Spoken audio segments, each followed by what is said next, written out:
అందరికీ వందనాలండి. దేవుడు మన కొరకు సిద్ధపరిచిన వాక్యంను చదువుకుందాం. నా పెదవులు నిన్ను స్తుతించును. ఉదయం లేచిన దగ్గర నుండి కూడా ఏదో ఒక సందర్భంలో మనము మన పెదవులను ఉపయోగించాలి, తప్పదు.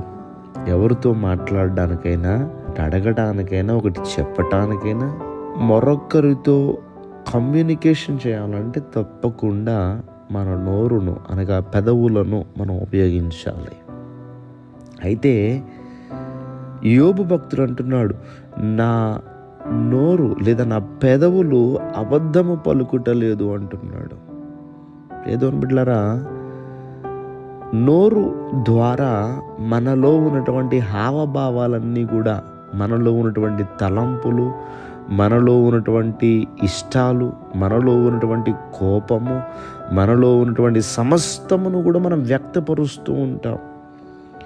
వారు మాట్లాడేటటువంటి తీరును బట్టే అవతలి వాళ్ళు ఎలా ఉన్నారనేది మనకు అర్థమవుతుంది. కారణం ఏంటంటే, సైలెంట్గా ఉన్నామనుకోండి, సాధ్యమైనంత వరకు నువ్వు మాట్లాడకపోతే మాకేం తెలుస్తుంది, ఏదో ఒకటి ఉలుకు పలుకు అంటారు. అంటే వాళ్ళు మాట్లాడకపోతే మనకు అర్థం కారు. ప్రియదేవులారా, ఈరోజు దేవుని యొక్క వాక్యం మనతో మాట్లాడుతుంది. భక్తుడు ఒక కమిట్మెంట్ చేసుకుంటున్నాడు, ఒక ఒప్పందం చేసుకుంటున్నాడు. అయ్యా, నా పెదవులతో నిన్ను స్తుతిస్తాను అంటున్నాడు. మరి మనం మన పెదవులతో ఏం చేస్తున్నాం?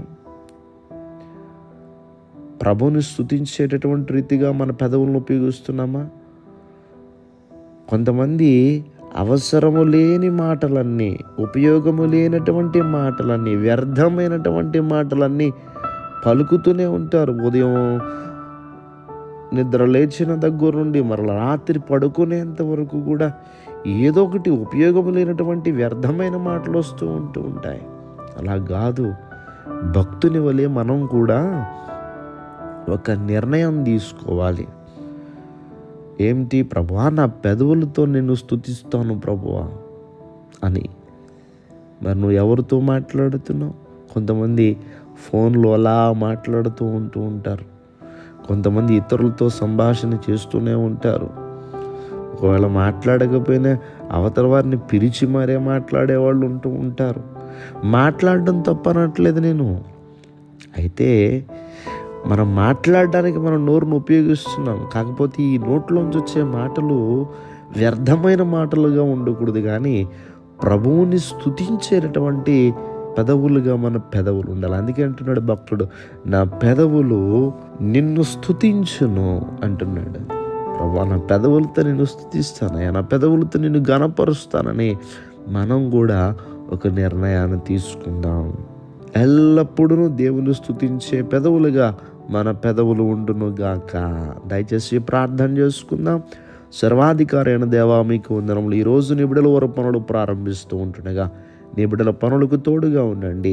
వారి ప్రయాణములకు మీ సహాయము దయచేయండి. వారి ఉద్యోగముల్లో వారికి తోడుగా ఉండండి. వారు చేస్తున్న వ్యాపారములను అభివృద్ధి చేయండి.